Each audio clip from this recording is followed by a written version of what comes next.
Welcome to Motherhood. Whether you're 18 or 80, Dr. Christina Hibbert, clinical psychologist, author, and mother of 6, is here to help you through the ups and downs, the joys and frustrations, the new information from experts, and the stories of happiness and heartbreak from real moms. Remember, if you can, tell your mama to listen too. And I'll make everything all right. Here's Christy.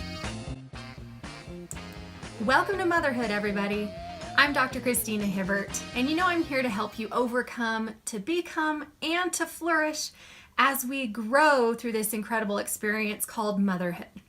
Now, we're here to help each other grow through different challenges we face each week, and today we're going to be focusing on something we all can relate to, which is dealing with powerful feelings. Now, if you think about it, you probably can come up with a dozen or more examples of times when you have been faced with powerful emotions or your children have been overcome by feelings and you just don't know what to do. They seem so overwhelming. They can be so powerful that it feels like they're taking all control of us, right? But today what we're going to do is focus on some skills that I've learned recently and some of the ones that I've been working on over the years myself, actually, to help us deal with the feelings, and then obviously to help our children and our families to do the same. Because if we can't do it ourselves, moms, then it's going to be hard for us to help our children learn to do the same, right? So it's important that we start with us as the parents and learn how to, first of all, understand our feelings and understand what they're all about, learn the lessons from them, grow through them, right? Instead of just going through them, and overcome them so that we can become and flourish, as we always say here. So today I'm going to be solo. It's you and me, Dr. Christy, a one-on-one session here about dealing with feelings. But first, I just want to thank you for joining us and quickly want to mention that I hope you'll join us online at my website, drchristinahibbert.com, or on social media, on Pinterest, Facebook, Twitter, Instagram, all kinds of great resources and inspirational messages there, as well as in our Facebook group, Growing Through Motherhood. So be sure to ask to be added.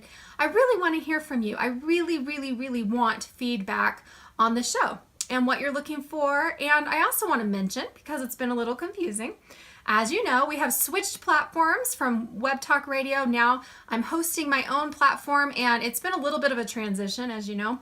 But for those who are confused and you were subscribed to iTunes podcasts, they would come automatically. You need to resubscribe. So go to my website and find my Motherhood Radio page.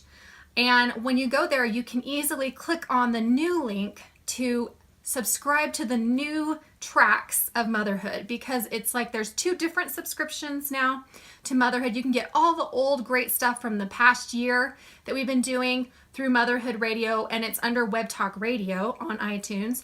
Or you can also now subscribe to the new episodes, and it'll be so much easier. They'll just pop up for you. You won't have to go looking for them. And that goes for Android devices as well. You can go and find those online. If you go to my website, that's probably the easiest way to find the right links to resubscribe so that you can be sure to not miss a thing. All right, so let's just jump right in, because as I said, this is going to be kind of a one-on-one session.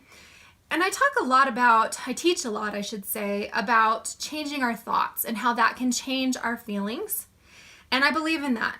I believe in using tools like a thought record, like thought management techniques, cognitive behavioral therapy, to change how we think so that it changes how we feel. And it does work. But there's one thing I've noticed over the years as I've been working on these things and helping others as my clients and to do the same thing, is that it's not all about the thoughts. Yes, we can change our thoughts, and sometimes that's going to be the most helpful way to deal with powerful feelings and emotions. But sometimes we really have to deal with the feelings themselves too.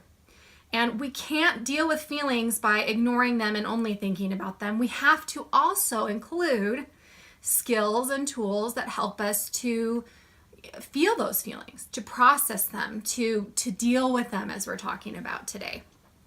So that's what I want to focus on, are some of the skills that I think are most helpful. And this obviously isn't going to be a comprehensive course. We could have a whole day long or weekend long or week long course probably on how to handle our feelings and how to teach our children to do the same. But what I really want to focus in and zero in on today is a couple of principles to get you started and to get you moms working through your own emotions, whatever age or stage or phase of life you're in, to make those personal changes, to start to grow personally so that you can then branch out and model for your children, your grandchildren, your family, your friends, but also teach them these skills too. These are things that you can specifically start to train your children in as well. And what a benefit it's going to be to them. Think about it. If you would have learned this when you were young, what a benefit it would have been, and how much you could have avoided of the stress and trouble of the emotions, right? So let's just get started by talking about what are feelings. So when I ask you that, think about it. What are emotions? What are feelings? There might be people out there thinking, well, feelings are powerful things that make me do things that I sometimes don't want to do, or feelings are the way that I know that I love my family. Feelings are things that can, add to my stress, or that can come and go and I feel like I have no control over them. There's a lot of ways that we might kind of, quote, define feelings. But let me tell you where feelings actually originate. In the brain. Yeah, feelings actually come from our brain. And they come from what is called the limbic brain, the old reptilian brain, which is responsible for feelings. And interestingly enough, in that same area where feelings are created, and really the amygdala is the part of the brain. It's this tiny little circular type little component of our brain that does so much. It's responsible for creating our emotions and for regulating emotion and things like that. But it's right near the hippocampus and other areas of the brain where memories are made and stored. So we're going to talk about how feelings and emotions are integral. Okay, I had trouble saying that. Integral with our memories. And also in that same little region of the brain, the hypothalamus, which is primarily responsible for drives, body temperature, hormones. Hello. So again, hormones, emotions, memories, all of these things kind of go hand in hand. They're all in the same part of the brain. And it's really interesting, isn't it? Especially as women, because we know how hormones can be influenced by our emotions and how our emotions can influence what our hormones are doing to our body, and how our memories can be affected by emotions. We remember things that contain deeper emotions or more powerful emotions. We might forget things that weren't as emotional for us, right? So it's very interesting. So our emotions originate in our brain, and it's not that they originate as a thought. We always think of the brain as being associated with thought, but our brain is really the control center for our whole body. And different parts of the brain control everything that we do, essentially. So this is the part of our brain that controls and monitors and creates our feelings. So when we think about that, it's really important, again, to just touch on how we need to take care of our brain. And those of you who heard the episode a couple months ago when I did a whole one-on-one session again, talking about the importance of caring for our brain and how we can do that. That was right after I got my concussion, and I was out completely for a good month. Just couldn't do anything because I was so dizzy and just couldn't think. My mind was just really clouded and miserable. Then I started getting up and moving around, and it really was a wake-up call for me about how much we need to care for our brains and how little we do, how little we focus on that. We might know we need to sleep, we need to exercise, we need to eat healthy, but do we really remember that those things are key to keeping our brains healthy? That we need to deal with emotions as they come and not stuff them or blow up and just go to anger, right? We need to deal with those things as they come because, again, that helps keep our brain healthy. We need that spiritual connection, whatever that means for you, however that works for you. We need that because it helps our brain stay healthy, right? So if you missed that episode, go back and listen to that on Mom Brain Care, because we need to take care of our brains in order to have healthy emotions. But we can also specifically work on our emotions. And to tell you a little bit more about emotions, I'm kind of using some techniques from a fabulous book I've been reading lately. I highly recommend it. It's very deep, And it's one of those where you have to read each paragraph or page a couple times to really get it.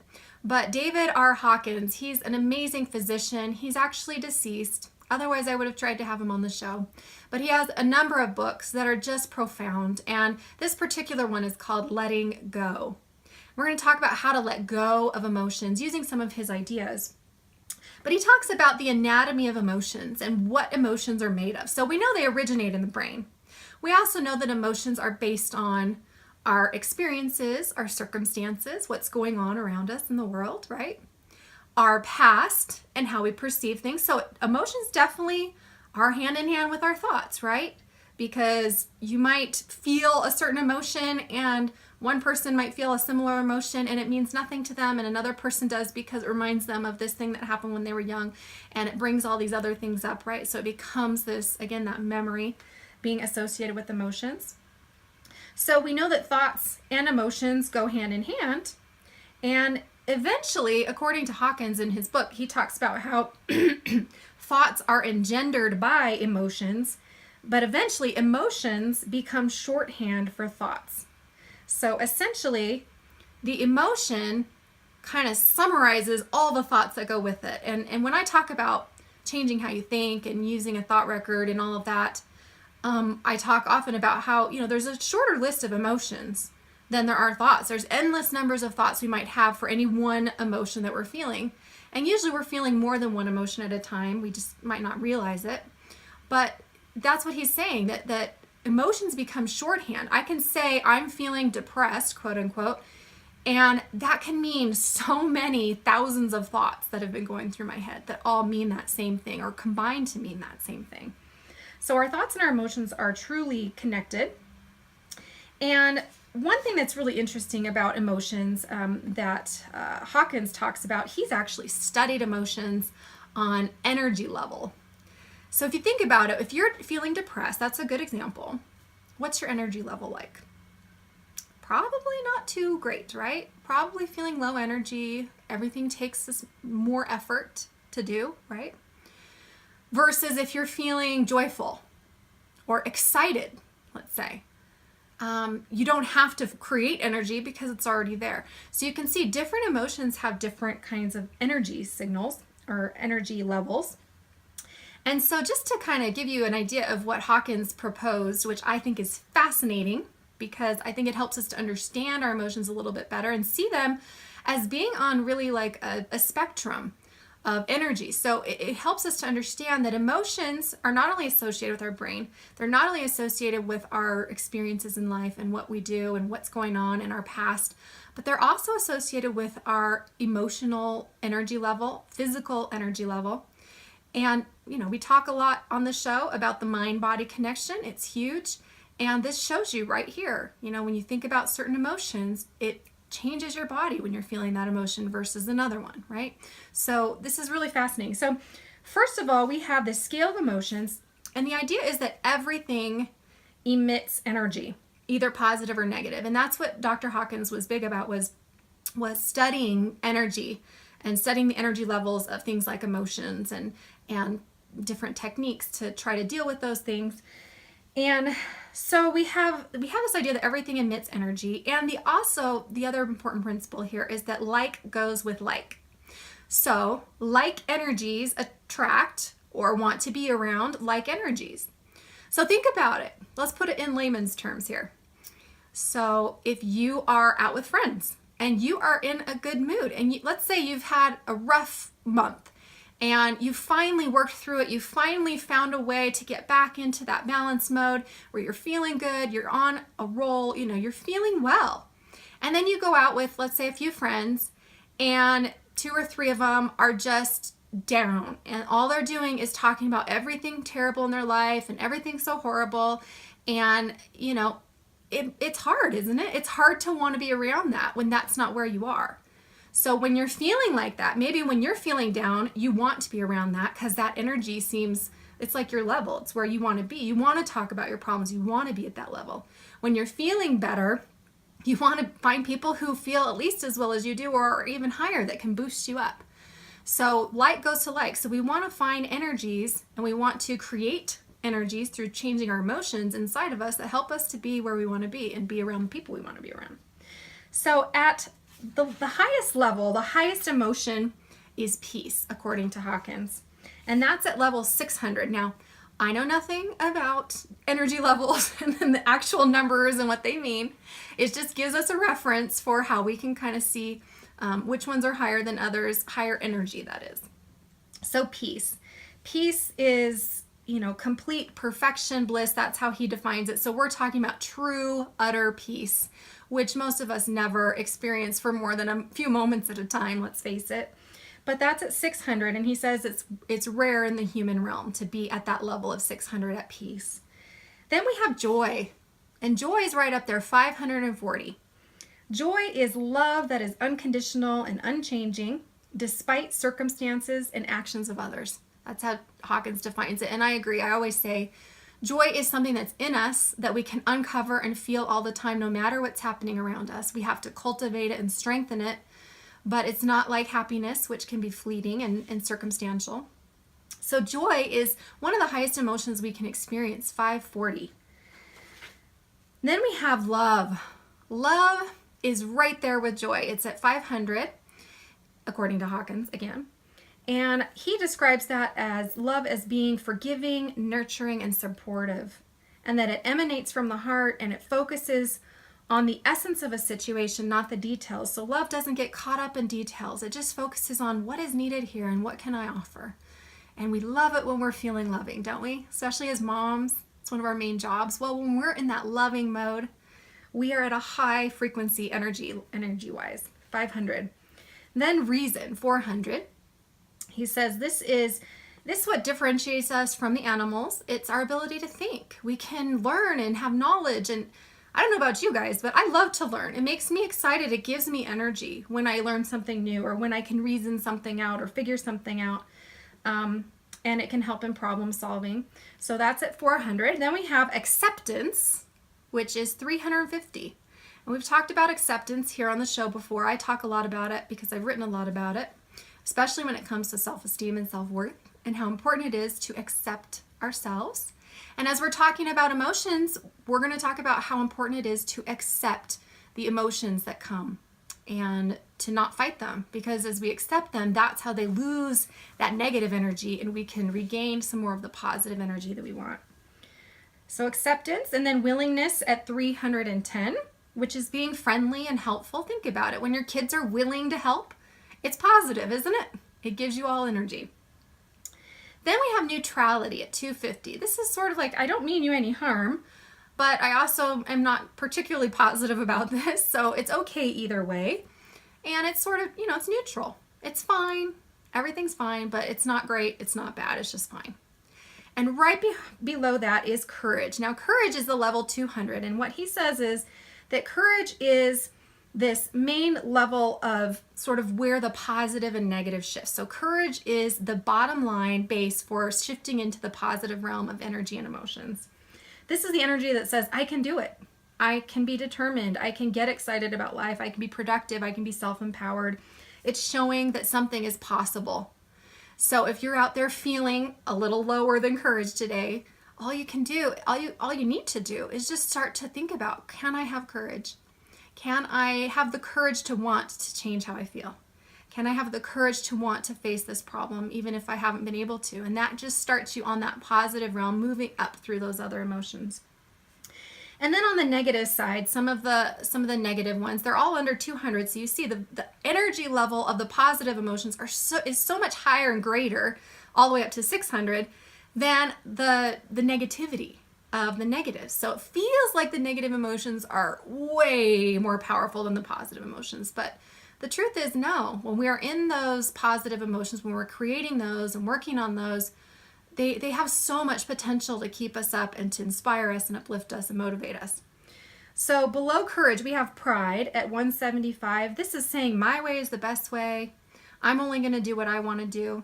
It's not positive. It's not helpful. It's self-involved, right? Then anger, below pride, is anger at 150. This energy is, force and threats and attack and explosiveness and being resentful And it might even say, you know, I'll show you, or I'm going to get even. So we all know what it feels like to be angry. We know that it's a negative emotion, that it's definitely not something we like to feel. And then desire. Now this is interesting because I think desire, depending on how you look at it, can be a positive. When you're desiring something good and it makes you work toward it, that's different than what he's describing here. He's talking about the base desire, where you're just trying to get pleasure, you're just trying to get what you want, and you're never satisfied. I desire this, I want that kind of desire. And that's at 125. And then we have fear. Fear is low down there, it's at 100. Fear is seeing danger everywhere. That's what the energy is all about. It's all about danger and being threatened, and it's avoidant and defensive, and it's possessive and jealous, and fear is no good. As I always say, fear doesn't prevent good, it prevents bad, right? No, I'm sorry. Fear doesn't prevent bad, it prevents good. Okay, let me say that again. Fear doesn't prevent bad things from happening, it prevents good things from happening, because it keeps us focused in that defensive, fearful place where we can't let anything good come in. And it doesn't necessarily mean, fear is not the same as necessarily a warning or something like that. Then we have grief. Grief at 75. I've been through grief. I know it's very low. It's helplessness, it's despair, it's loss, it's regret. It's if only I had this, that, or the other. It's separation, depression, sadness, being a loser, which is so interesting that he says that, because when I wrote This Is How We Grow, which is a lot about grief, that's a lot of what I was feeling at the time, and what I would say, you know, I just feel like a loser. I feel terrible. I feel horrible. So grief is a really, really low state of energy, and it's obviously something we all go through. So it's not to judge these emotions, but just to show where they are and give us some perspective in what we want to do. If we can be in grief but try to have courage, then it starts that shift, that positive shift into those more positive, helpful emotions. Apathy is at 50. Obviously, if we don't care about anything, that's even lower than grief. At least with grief, we're sad because we miss something or we love something. And guilt at 30, which is common in motherhood, right? We feel guilty, but it's not good. It definitely drives us down. It projects, it makes us feel bad about ourselves, and sort of project onto ourselves the self-hatred, that we're bad, that we're evil, these kinds of things. So it's really poor for us to stay in that place. And finally, the lowest, what do you think? What's the lowest emotion that David Hawkins has found? Shame. Shame, yeah. That's humiliation, hanging your head in shame, being banished by others. It's destructive to our health. It leads to cruelty toward ourselves and toward others when we feel ashamed. And so shame is miserable and one of the lowest. So these are just some ideas of another way to look at feelings. And the idea is that as we let go of some of these negative feelings, which there are many more negative feelings than the ones I just listed. That was just one, this is just one theory and one part of one man's ideas. But as we let go of any negative feelings, we start to feel that scale of courage. You know, think about it. As we're starting to let go or wanting to let go, we're having courage. We're saying, I want to change. I want something to be different. And that starts to increase our effectiveness, our success, and give us more abundance in life. To, you know, we start to give off that different energy that at least I'm trying, I'm hoping, I'm courageous, I'm doing something, right? So as he says, as Hawkins kind of purports, is he says that the fastest way to move from the bottom of the energy level to the top is by telling the truth to ourselves and to others. And this is done by being honest with ourselves about how we feel, what's really going on, and really being willing to look at it. Now, I would say, so let's talk about, we're going to talk for a few minutes more about some of the specific things we can do to move our energy level up into higher feelings, better feelings, feelings that are more helpful, more truthful, things that we want to be feeling versus what we might be feeling right now. And in order to do that, I have a few suggestions. And again, we can't go into all, but just a few things to get us started. And first of all, I want to start by suggesting that in order to deal with powerful emotions and feelings, that number one, we have to identify what they are, right? And this is, I think, what Hawkins was talking about when he's talking about being honest. Because how many times, and be honest with yourself right now, just nobody knows but you, only you're listening, only you know what you're feeling right now. How many times have you sensed a feeling inside of you, but you didn't want to go there, so you pushed it aside, you escaped into something else, you distracted yourself away from it, you ignored it, you repressed it, whatever it may be. We have all done this. And some of us do this more than others, and some of us tend to like certain ways of doing this more than others. I tend to prefer escape myself. But that's not being honest, right? And I find myself still all the time, I know how to do these things, but I still find myself sometimes, it's been a month or two and I have pushed down certain emotions or certain thoughts that have come that make me feel a certain way because I just don't want to deal with it. Or I feel like I've just dealt with that and I don't want to do that again. And I'm done with it. I'm tired. I don't want to have to do that. But eventually, and this is the truth I've learned over and over for myself and with my clients, is eventually we do have to see those things. And they can become a bigger deal. Those emotions can become so much bigger, and they do start to control us in ways that we don't want to when we aren't honest with ourselves. So number one is we have to learn to identify our feelings. And specifically, we can identify our feelings and our thoughts, which are helpful to understanding the feelings. And the feelings are helpful to understand the thoughts. And I'm going to do another episode on changing our thoughts and how to do that. And you'll hear some similar things. But again, we're talking today about the feelings, but something like a thought record, which I have free on my website, drchristinahibbert.com, or easier to find, it might be through whoamiwithoutyou.com or exerciseformentalhealth.com. You can find examples of thought records there. Also on YouTube, I have a couple of videos showing you how to use the thought record if you want to get started on that before I air the episode where we'll talk about that. But basically, being able to separate your thoughts from your feelings, to say, I am feeling depressed and this is what I'm thinking about it. But I'm not only feeling depressed, I'm feeling bitter. I'm feeling resentful because, a lot of my thoughts might say things like, my husband gets to go do whatever he wants. My kids are running my life and I love them, but, it's hard to work around their schedule all the time, or to feel like I don't have any time for me. And so if we're being honest, maybe we feel resentful toward our children. And we don't want to feel that way, so we push it away or we ignore it. But when we can say, I do feel kind of resentful, then we can start to challenge it and change it and feel it in order for those feelings to dissipate. So being able to be honest and say, yeah, I'm feeling this, but I'm not only feeling this, I'm also feeling these things. And I'm thinking these things, and I'm thinking more than that. I don't want to acknowledge it. I might not even want to write it on paper.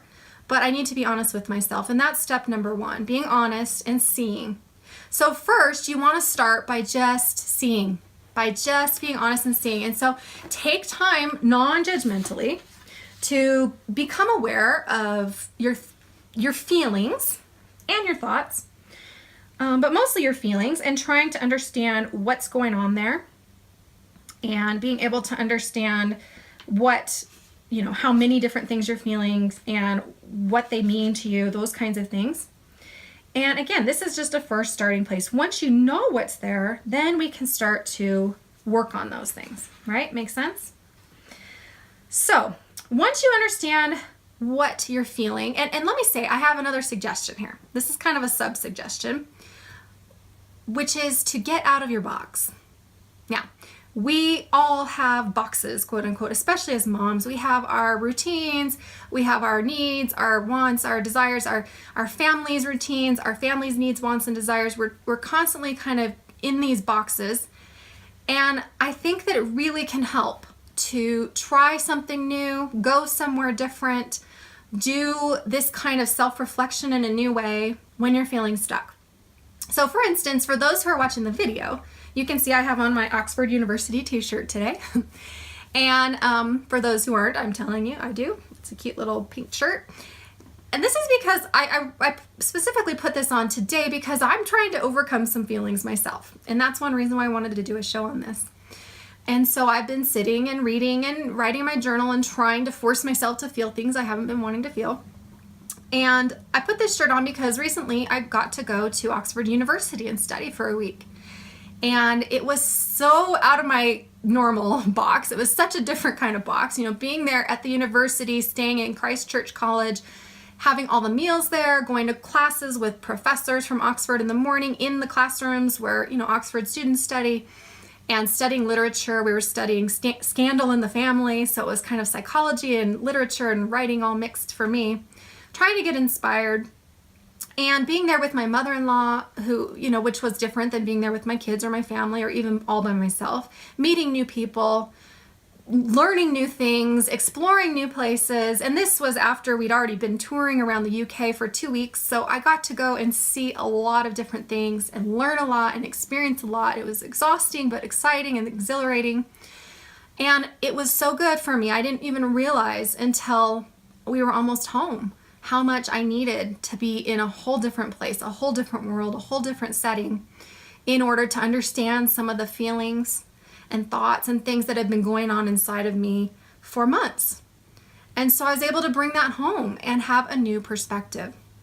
And not everybody's going to be able to do that. That's the first time I've ever left for that long and gone on a trip like that alone without my husband or my kids.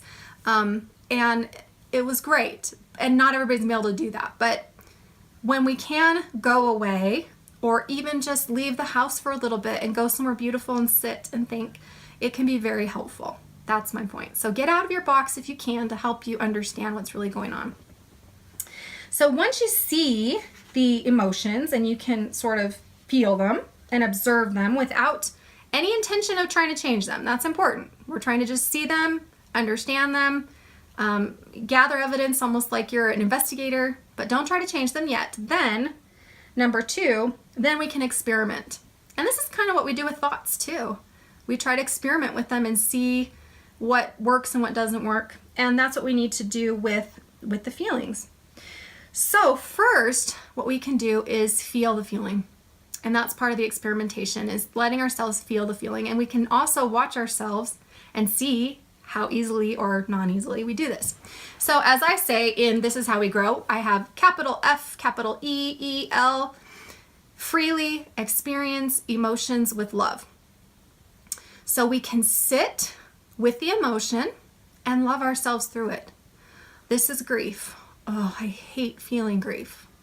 It is so depressing. I don't want to even think about it. I don't want this to be here right now, but I'm accepting that it is here. And I'm going to let it be here. And what does it feel like? Where do I feel it in my body? I feel it in the pit of my stomach. It's like a hole, like an emptiness. I feel it in my heart. My heart is racing because it's so painful. I don't want to feel this. I feel it in my head because I'm thinking about these people or things that I've lost and I don't want to be thinking about them. Okay? This is what we can do with emotions. I'm feeling angry. So I'm going to sit and I'm going to feel angry. And yes, my head is spinning and my heart's racing and it's all up in my chest and I feel like I can't breathe and I feel like I have all this tension in my body. I feel like I want to punch something. So when you start to pay attention to your body as you feel it, and as you love yourself through and say, you know what, it's okay. This is just me feeling it. It's not me actually punching somebody. It's not me actually giving into despair and totally giving up. No, it's just me feeling this. Yes, I don't like it. Yes, it's uncomfortable, but I can accept that I don't like it, that it's uncomfortable, but that it's here. And as I do so, I feel it. So that's one thing, as you're feeling it, to notice in your body where it is and what's it doing in your body. That can tell you a lot about the emotion itself and also lead to other emotions that might be going on with it. Grief might also have anxiety because or fear because you're afraid of what might happen next. Anger might also have grief in it because you don't like feeling this way and you acted this way towards somebody and you didn't want to and you're sad about it. So as we tap into all those emotions, we can then feel and process each one. And that's the important thing, that as you discover a new emotion, we can feel it again. You don't have to do this all at once. You don't have to just sit there for 5 hours and feel every emotion that comes. No, set a timer, 10 minutes, 15 minutes, half hour, whatever you want it to be, 5 minutes. And then start with the one emotion that's the most powerful and let yourself feel it and notice what it's doing and try not to judge yourself. Try to love yourself, hug yourself if you need to. Literally hug yourself, put a blanket around you. Pat yourself, give yourself something that you like to drink or to eat to just kind of show yourself that love. Take a warm bath as soon as you're done. Do something loving for yourself. But feel the emotion. And one other suggestion that I always suggest that's really helpful. Let's say you have anxiety, and anxiety to me is in your chest, right? It's this kind of like fluttering of the chest. You can't breathe. It's racing your heartbeat. Your mind's racing along with it. So for me, it's kind of this, I don't know, this energy, this intensity right up here in your chest and your throat. And so as I sit and feel the anxiety, I identify where it is. That's anxiety. There it is. That's anxiety. Ugh, I don't like it. There it is. It's making me so I can't breathe. I got to take a breath. It's always good to breathe through every emotion. Everyone, right? And then we can lean away from it. So I can say, here's the anxiety in my chest, but I'm going to lean back and I'm going to keep my hand out here where the anxiety was in my chest. And the anxiety is still there, but I can lean away from it and I can just kind of watch it and feel it without it becoming me. That's important. So you don't want the anxiety to become you, or the depression to become you, or the grief, or the anger, or the frustration, or the fear. It's not you. It's an emotion that you're experiencing, but it can start to feel like it is you. So as we feel it and we gently lean back and realize, oh wow, it's still here, but I'm back here and I don't have to be consumed by that. It's an emotion. I can let it run its course, and that's what emotions do, and then it's going to change into something else, right? So that's a really powerful way to FEEL, freely experience emotion with love. And in doing so, we start to let go a little bit. Now, number 3, I want to focus on letting go. And this is kind of where we're going to wrap up, but it's going to take a little bit of time to explain.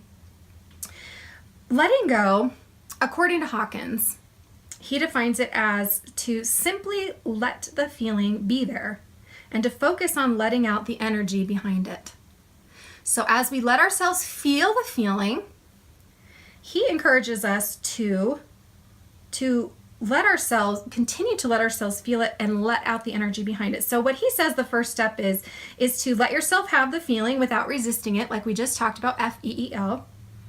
And then again, to lean away, like I suggested. He says in doing something like that, or in anything, we want to try to feel that it's just a feeling. So reminding ourselves, this is fear. It feels intense. It's overwhelming me, but it's just a feeling. It's just a feeling. Okay? Let go of wanting to resist the feeling. That's a first step of letting go. Let go of wanting to resist. Let it be there. Yes, it's painful, but guess what? It will not last long. If you truly let go of the resistance and feel whatever feeling you have, it won't last long.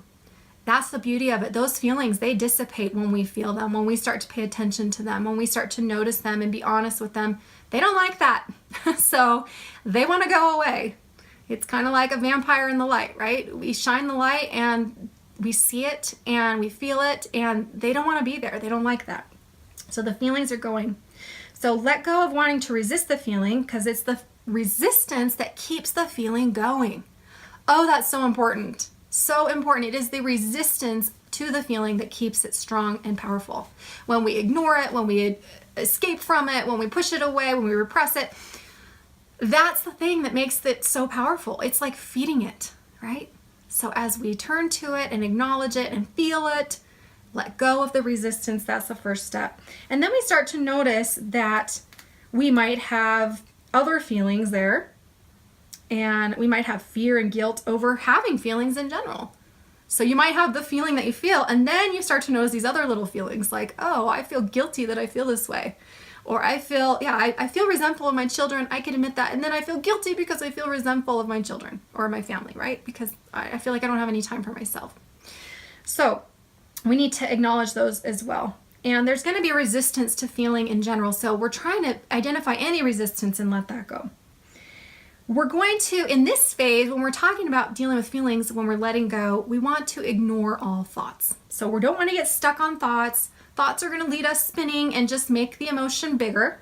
What we're trying to do is focus on the feeling itself and not the thought. Okay? So this is different than a thought record where we're focusing on the thought and not the feeling. This is where we're focusing on the feeling, not the thought. You can see why these two go so well hand in hand. We need to remember that all of our feelings, they're survival mechanisms, right? They're from the mind. The mind believes they are necessary. The mind believes we need these, so they make these feelings come and try to get us doing things that we might not really need. but it can be very powerful. We know that. That's why emotions are so tough. So we're trying to let them come, feel them, and realize that we are really us without the feeling, that feeling is just a feeling, and stop identifying with them. That's the first step of letting go, okay? Now we also can think of it like thoughts. The thoughts that come are like goldfish in a bowl, and that we are like the water, right? So we might have thoughts about the feelings that are coming, but we are the water. We're just trying to stay in the water and swim like a goldfish without letting the goldfish around us stir up the water and cause trouble. We're trying to just kind of be the space between the thoughts and focus on what we're feeling. Now, what else we can do is to ask a question. This is another part of letting go, is to ask what for. And this is where we're going to wrap up. But this is a powerful, powerful question. So what for? So when I feel an emotion, let's say I feel fear. And what am I afraid of? I'm afraid of something happening to my children, and it's super overwhelmingly powerful because I've had experiences that have shown me that bad things can happen. So now I'm afraid of that, and it overwhelms me at night, especially I can't sleep, right? Something like this. So my fear is that the children are going to happen. What for?